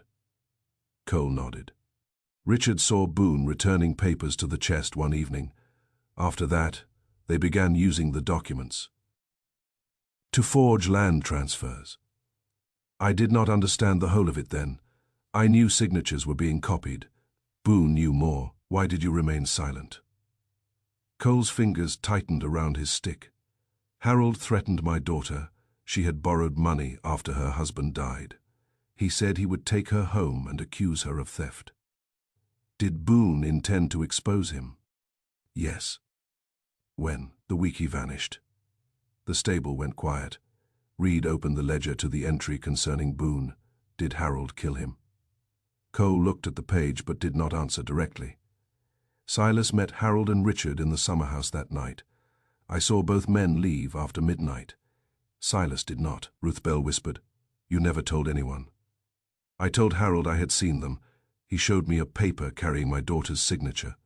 It was false, but he said the police would believe it." Briggs asked, "Was Boone's body hidden in the chest?" Cole's face drained. "I do not know. The building was locked the next morning. Harold took the key. That still left the present puzzle." "Who asked you about the stable cavity recently?" Reed said. Cole looked at Ruth Bell. "Peter Vale." "When?" "Last Sunday." "What did he want?" "He asked whether the old hiding place still existed. I told him it did." "Why?" "He said Harold had ordered old records collected before an insurance inspection." "Did you believe him?" But Peter had worked under Silas. I thought perhaps he meant to recover papers that belonged to the dead man." Briggs lifted the ledger. "So Val removed this from the chest and hid it here." Cole shook his head. "Peter could not have opened the chest." "Why not?" "The lock required 2 keys." Reed looked at him sharply. "2. One opened the outer lock. The second released a hidden bolt beneath the brass plate." Harold Mercer had been found with one small brass key in his waistcoat pocket. "Who possessed the second?" I asked. Cole looked toward the manor. "Richard Mercer kept it. After Richard died, his papers and personal effects passed to his only son." "Name?" "Daniel Mercer." That put the nephew much closer to the chest than anyone had admitted. Briggs immediately ordered Daniel located. Reed remained beside the ledger. "Daniel may have had the second key, but Harold had the first. The chest could only be opened if they worked together. Or if one stole the other's key," I said. "Daniel argued with Harold Monday night, and Harold's blood was on his sleeve." Briggs's expression showed that his first theory had returned wearing a better coat. "I telephoned Wolfe before the inspector could become too comfortable." "The ledger was hidden behind the stable fireplace," I reported. "It records years of fraudulent transfers by Harold and his cousin Richard. Edwin Cole, the caretaker before Silas Boone, says he stored family papers in the Summerhouse. Because he controlled the only key, Boone inherited the key and discovered the fraud." And the chest, it had a double lock. Harold possessed one key. Richard had the other. Richard's effects passed to Daniel. Indeed, Briggs is pleased. Mr. Briggs should distrust pleasure. The ledger gives Daniel a reason to remove the chest. It proves his father helped Harold steal property. It also gives him a reason to preserve the chest. Why? Because evidence against a dead father may also be evidence against a living uncle. I looked at Reed, then who desperately needed it gone. The person whose guilt did not end 12 years ago with Richard Mercer's death. The ledger explained the hidden loans, the forged signatures, the stolen land, and Jonathan Reed's ruined father. It explained why Silas Boone had become dangerous. It explained why the enormous chest had to be opened before police could examine it. But it did not yet explain who moved it. The record accused 2 men. One was dead. The other had been murdered. Somewhere between those facts stood a third person, still alive, who had removed the chest, hidden the ledger, and burned the wood before its secrets could be read. Chapter 8 Faye, the reason for fresh air. A man who opens every window in November is either fighting smoke, scandal, or a smell he cannot afford to explain. Nero Wolfe preferred the third possibility. The chemical specialist arrived at Ashwood Manor shortly after 10 Saturday morning. His name was Dr. Martin Shaw, and he had the narrow shoulders and careful hands of a man who trusted test tubes more than witnesses. Inspector Samuel Briggs had called him after the laboratory found an oily residue on the oak fragments recovered from the abandoned stable. Shaw examined the splinters first, then the black oilcloth packets from beneath the Summerhouse floor, and finally the leather ledger discovered behind the stable fireplace. He said very little while working. Briggs disliked silence unless he was producing it. Well, the inspector demanded. Shaw adjusted his spectacles. The oak was treated repeatedly with cedar oil wax and a preservation compound containing camphor and mineral spirits. Furniture polish. Not ordinary furniture polish. Jonathan Reed leaned against the cracked writing table inside the Summerhouse. What was it used for? To protect paper from damp, insects, and mold. Private archives sometimes used similar mixtures before modern storage methods became common. I looked toward the pale rectangle where the chest had stood. The chest was not storing garden cushions. It may have contained cushions, Shaw said, but it was maintained as a document box. He opened a sample envelope containing dust collected from the floor. The same compounds are present here in unusually high concentration.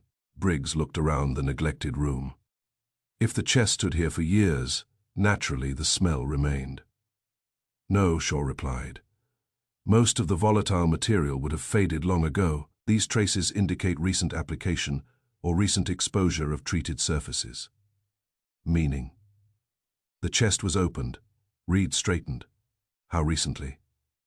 I cannot give an exact hour within several days of the samples being collected. That placed it close to Harold Mercer's death. Shaw walked to the north window and inspected the frame. When you entered Monday morning, were all the windows open? Ruth Bell stood near the door. Yes, Mr. Mercer ordered them opened at sunrise. And they remained open? Until evening. Was there a strong odor before they were opened? Ruth Bell hesitated. I noticed something sharp. Briggs turned. You never mentioned that. I thought it came from old wood. What kind of smell? Reed asked. Like medicine or moth treatment. Shaw nodded. Camphor, oil and spirits. In a closed stone room, the odor would have been obvious, I said. Especially after the chest had been opened and its treated papers removed. Shaw returned to his cases. Paper kept for many years in oilcloth often absorbs preservation compounds. Removing several bundles could release a concentrated odor. Reed looked at the windows. So Harold did not air the building because it smelled neglected. No, I said. He aired it because it smelled recently disturbed. Inspector Briggs frowned. That assumes Harold knew the chest had been opened. He did know, Reed said. His secretary heard him tell someone over the telephone, you had no right to move it. And afterward he ordered every window opened, I added. Shaw took a swab from the inside edge of the writing table drawer. The result interested him. There are traces here too. Reed moved closer. Preservation oil. Yes, more recent than the residue on the floor. The drawer had appeared empty except for screws and a dead beetle. Someone had placed treated documents inside it after removing them from the chest. How many? Briggs asked. Shaw shook his head. Chemistry does not count papers. It should learn. We searched the table again.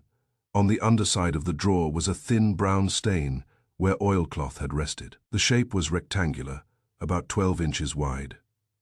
A small fiber of red cord remained caught in a crack. The papers beneath the floor had been tied with faded red cord.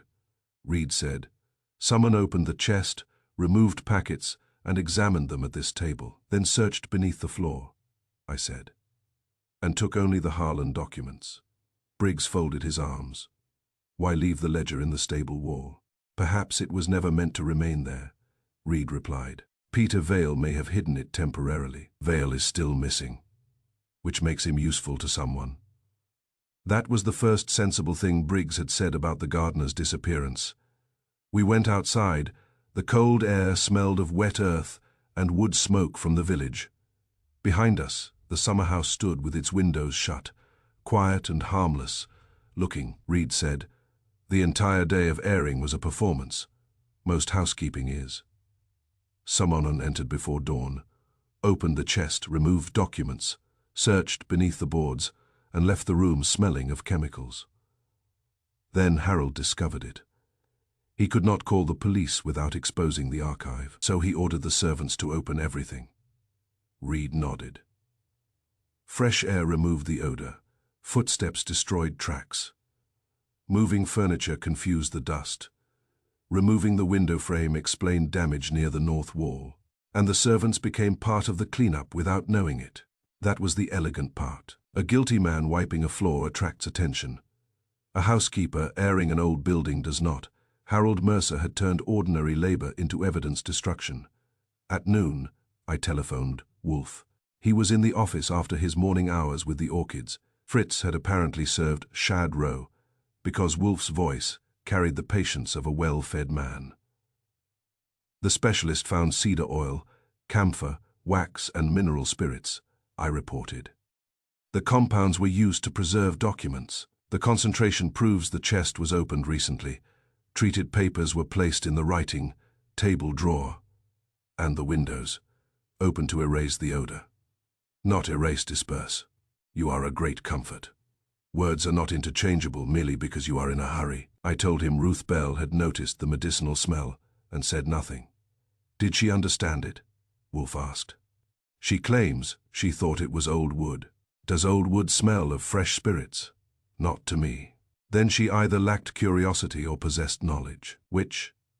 Ask why she closed the windows at 4:30, then allowed Harold to use the room after sunset. I turned toward Reed. That is a good question. Of course. The line went dead. We found Ruth Bell in the linen room. Why did you close the windows before Harold's meeting? Reed asked. Because the temperature was falling. Did Harold order it? Number, did you know he intended to meet someone there? Her face tightened. Number. Then why did you leave the Summerhouse key on the hall table instead of returning it to the locked drawer? She stared at him. I did return it. Alice Grant, standing in the passage, spoke quietly. No, Mrs. Bell. I saw it beside the telephone at 5. Ruth Bell looked from Alice to us. For the first time, the housekeeper had no ready answer. I said, Summoney needed the door available after sunset. She turned away. I had forgotten the key. Ruth Bell had managed Ashwood Manor for 28 years. She knew which spoon belonged beside which plate and which servant had used one towel too many. She had not forgotten a key connected with a 15-year-old disappearance. Reed let the silence work before asking, Who told you to leave it there? No one. Who took it? I do not know. That answer again. But this time it sounded frightened rather than practiced. Briggs ordered the key examined for prints. It had been handled by half the household during Monday's airing, so the result promised little. The chemical evidence promised more. The chest had contained a preserved archive, not worn cushions and broken tools. Someone had opened it shortly before Harold died. The sharp odor of treated paper would have proved recent disturbance inside a building, supposedly sealed for 15 years. Harold Mercer therefore opened every window. He ordered servants to cross the floor. He had curtains tied back, furniture shifted, and the lower frame removed. What appeared to be ordinary housekeeping had been a carefully arranged cover. Up the Summerhouse was not aired because it had been neglected.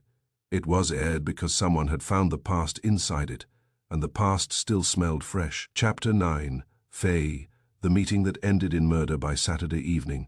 Every principal figure in the affair sat inside the drawing room at Ashwood Manor. Inspector Samuel Briggs occupied the fireplace. Margaret Hale and Ruth Bell sat together on the long sofa. Alice Grant stood near the windows. William Porter watched the floor.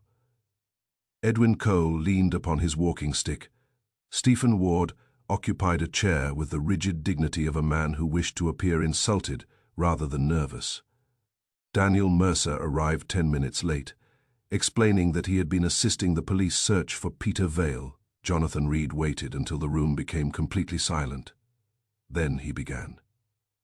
"We have searched the orchard, the summerhouse, the stable, and the grounds," he said. "Every search has produced one answer. Harold Mercer was not murdered because of money lying in a safe.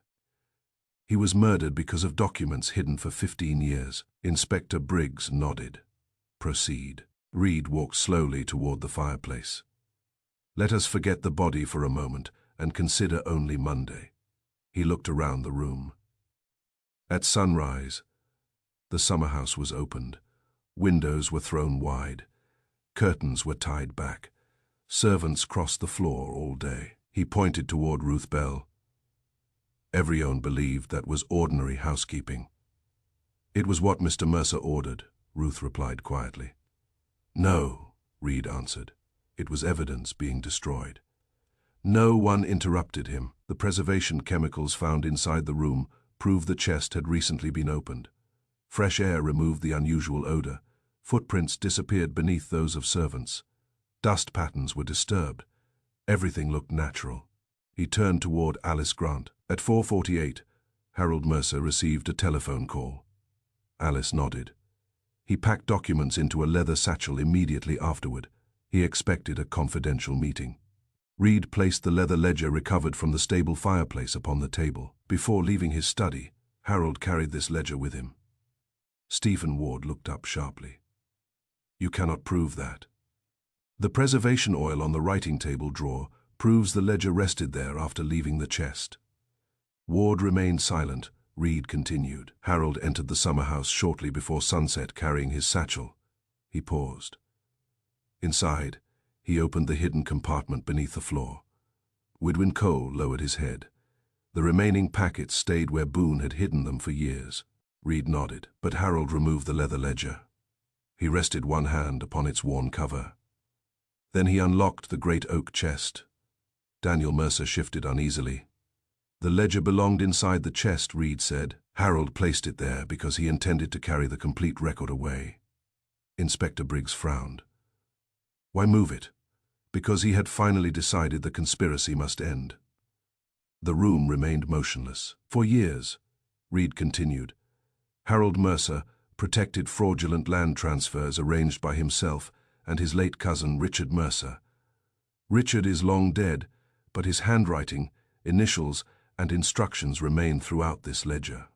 He opened several pages. The conspiracy survived Richard's death because Harold continued protecting it. Margaret Hale whispered, "My brother never intended anyone to see those books. He changed his mind." Stephen Ward laughed quietly. "You expect us to believe Harold suddenly developed a conscience?" Reed faced him. "I believe Harold developed fear." The laughter stopped. The board of Mercer Estates was meeting the following morning. Alice Grant looked surprised. "There was a special meeting scheduled. You prepared the notices?" "Yes," Reed nodded. The agenda included review of historical land acquisitions. Daniel Mercer stared across the room. "I had forgotten that." "I doubt it." Reed lifted another document. The Harlan properties were under legal review. Independent auditors had begun comparing original deeds with company copies. Inspector Briggs looked interested. If those records were examined, the entire fraud would collapse. Reed closed the ledger.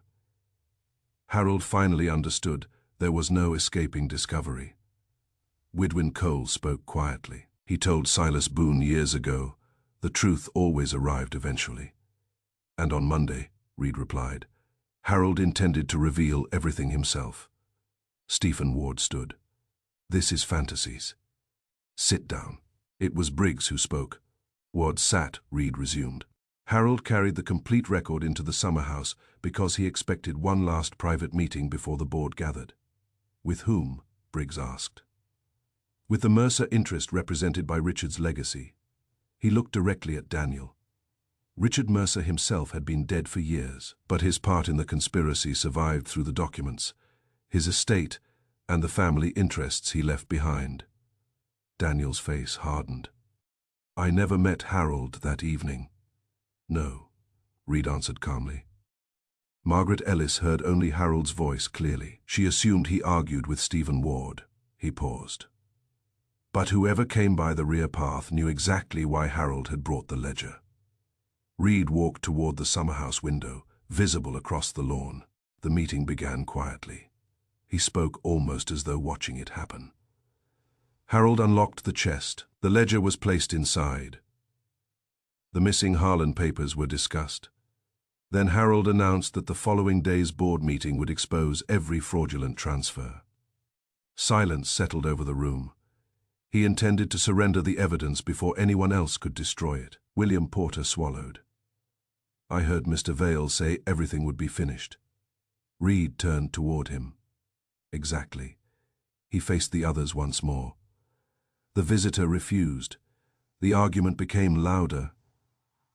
Margaret Ellis heard Harold shout, You were told to bring all of them. She also heard, That was not yours to take. Inspector Briggs said, The missing Harlan documents.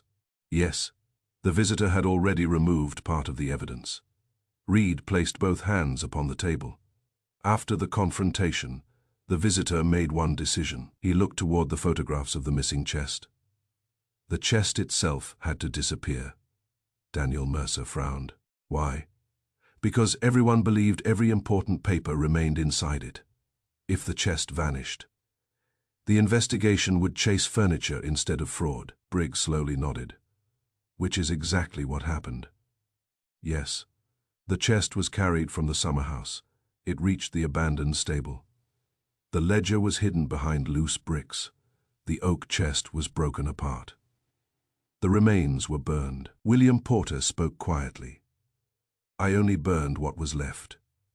I believe you. Reed folded his notes. The destruction of the chest was never intended merely to remove furniture. It was intended to erase history. Stephen Ward stared at the ledger. It failed. Yes, the hidden fireplace compartment preserved what the flames could not destroy. Reed stepped back from the table. Everything after sunset followed naturally. The secret meeting, the argument, the removal of the chest, the destruction of the evidence. He allowed the silence to linger before adding, but one problem remained. Inspector Briggs looked up. What problem? The visitor removed the chest believing its disappearance would conceal 15 years of conspiracy. Reed's voice became quieter. Instead, Harold Mercer was found dead before morning. He looked around the room, meeting every pair of eyes in turn. Which means the destruction of the chest and the murder were connected. He let the words settle. But they were not the same crime. Every person in the drawing room had now heard the complete reconstruction of the evening. The hidden archive had been uncovered. The fraudulent land scheme had been explained. The purpose of the missing chest was finally understood. Only one question remained unanswered. Who had turned a desperate attempt to bury the past into murder? Chapter 10, What the Summerhouse Lost. The gathering in Ashwood Manor's drawing room continued after dinner, though nobody ate much except Inspector Samuel Briggs, who treated cold beef as protection against complicated reasoning. Jonathan Reed remained beside the table, where the recovered ledger lay under guard. Daniel Mercer stared at it, as though the cracked leather might begin speaking. Stephen Ward had stopped objecting. Ruth Bell sat with her hands folded tightly in her lap. Only Nero Wolfe was absent. That was normal. Wolfe had no intention of traveling 30 miles, merely because several people had committed fraud, concealed evidence, and arranged a murder. A telephone stood on a small table beside Reed, its receiver connected to the brownstone on West 35th Street. I could hear Wolfe breathing at the other end.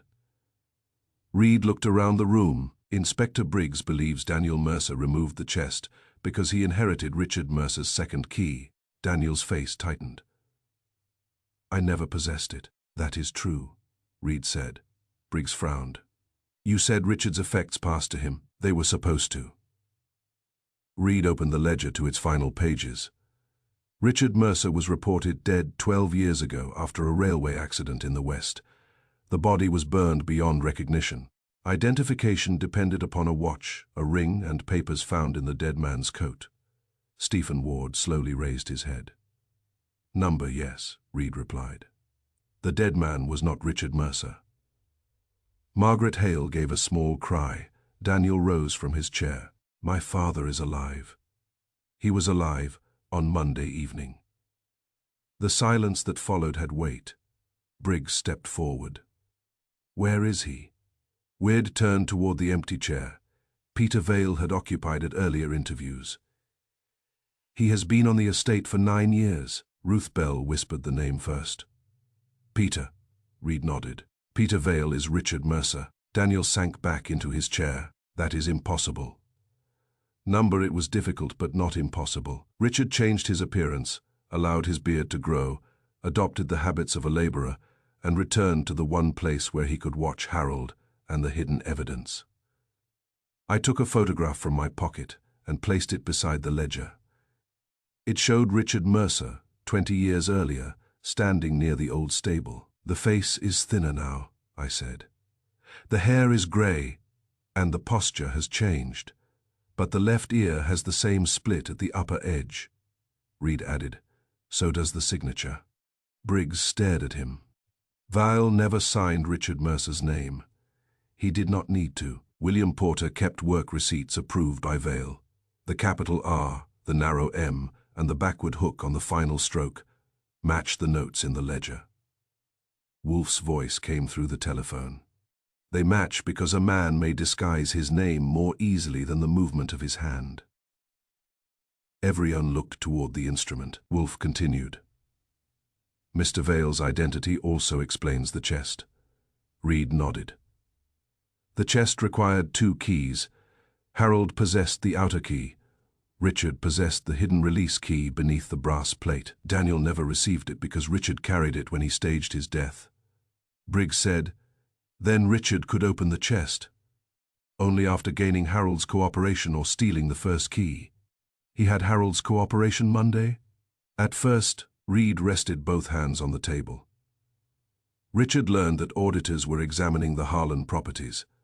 He knew the recovered ledger would expose the fraudulent transfers arranged by himself and Harold. He telephoned from the lower station and demanded a meeting, Alice Grant said, the disguised voice. Yes. Harold packed the ledger into the leather satchel. No, Reed replied. That was our final error. He opened the satchel, which Briggs's men had recovered that afternoon from beneath loose boards in Peter Vale's abandoned room. Inside were copies of the Harlan agreements and the missing pages from the oilcloth packet. The satchel contained the documents Harold intended to present at the board meeting. The ledger had already been placed inside the chest after Harold recovered it from beneath the Summerhouse floor. Widwin Coe looked confused. Why put it in the chest? Because Harold intended to move the entire archive into company custody the next morning. He no longer trusted the floor cavity. He believed the chest, once locked with both mechanisms, would protect the evidence overnight.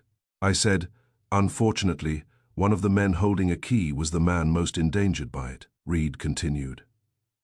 Richard entered by the hidden garden path shortly after sunset. Harold admitted that he intended to expose the fraud. He offered Richard one chance to return the Harlan papers and confess before the board meeting. Margaret Ellis's remembered words now made sense. You were told to bring all of them. Richard had brought only part of the stolen archive. Harold discovered pages were still missing and shouted, "That was not yours to take." The argument concerned more than money, Reed said. Harold intended to blame Richard for the worst transfers. Richard understood that his cousin's confession would not be an act of conscience. It would be an attempt to purchase mercy by sacrificing a man officially dead. Stephen Ward spoke. Harold would have done exactly that. Yes. What happened after the argument? Richard pretended to yield. Together they opened the chest. When Harold turned toward the writing table, Richard struck him. Briggs interrupted. Harold was found in the orchard, not the Summerhouse. He was not killed by the first blow. Reed took a charred piece of brass from an evidence envelope. This hinge plate came from the chest. One corner bears Harold's blood. The laboratory had found it beneath soot from the stable fire. Richard struck Harold with the detached brass plate, Reed said.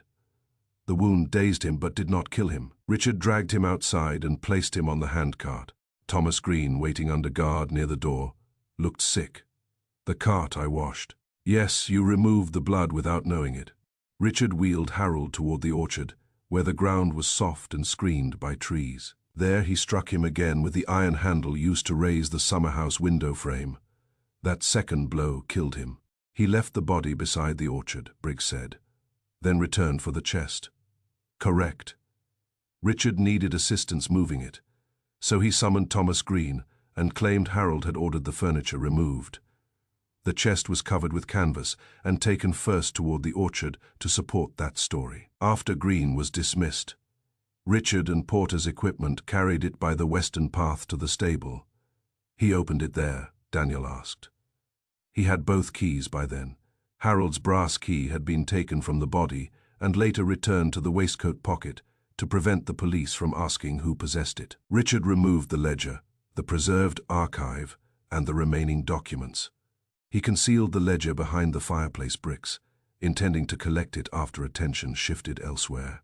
He took the most damaging Harlan papers in Harold's satchel. Then he ordered Porter, through his authority as Peter Vale, to burn the broken oak. Briggs said, "Why destroy the chest after emptying it?" Wolfe answered through the telephone. "Because it bore blood." Reed lifted the broken hinge. "And because the inner lid carried an inscription naming both Harold and Richard as custodians of the original agreements. Edwin Cole remembered carving it when they were young." Cole nodded slowly. Both names, beneath the lining. The chest itself proved Richard had controlled the archive. Its wood carried Harold's blood. Its double lock proved Richard's access. Its hidden inscription connected him directly to the forged property records. Richard did not merely remove a container. He discovered Richard had opened the archive before their meeting. The room smelled strongly of preservation chemicals. Harold feared servants would recognize that the supposedly untouched chest had been disturbed. So the airing began as Harold's cover-up, I said, and became Richard's protection after the murder. Fresh air dispersed the chemical odor. Servants destroyed footprints. Moved furniture confused the dust. Open windows made the Summerhouse appear harmless. By the time Harold was dead, the room had already been prepared to conceal what had happened inside it. Briggs looked toward the door. "And where is Richard now?" "Closer than you think," I said. The door opened. 2 deputies brought in Peter Vale. He had been arrested at the freight station 20 miles north, traveling under the name Richard Cole. In his coat were the missing Harlan deeds, the second chest key, and a railway ticket purchased with money, withdrawn from an account opened 12 years earlier by Richard Mercer. Daniel stood again. Vale looked at him.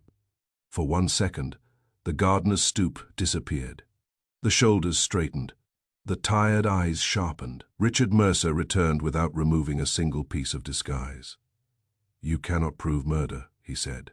Reed placed the blood-stained brass fragment beside the ledger. "Your handcart carried Harold. The chest bore his blood. You possessed the second key. You hid the ledger. You retained the missing deeds. And Margaret Ellis heard Harold speak the name Boone during your argument." Richard smiled faintly. "Circumstances." Wolfe's voice filled the room. No, sir, sequence. Richard turned toward the telephone. Wolfe continued. You removed the chest before the body was discovered because you knew precisely what an examination would reveal.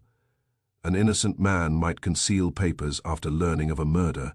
Only the killer knew, before the police arrived, that the furniture itself had become evidence. Richard's smile vanished.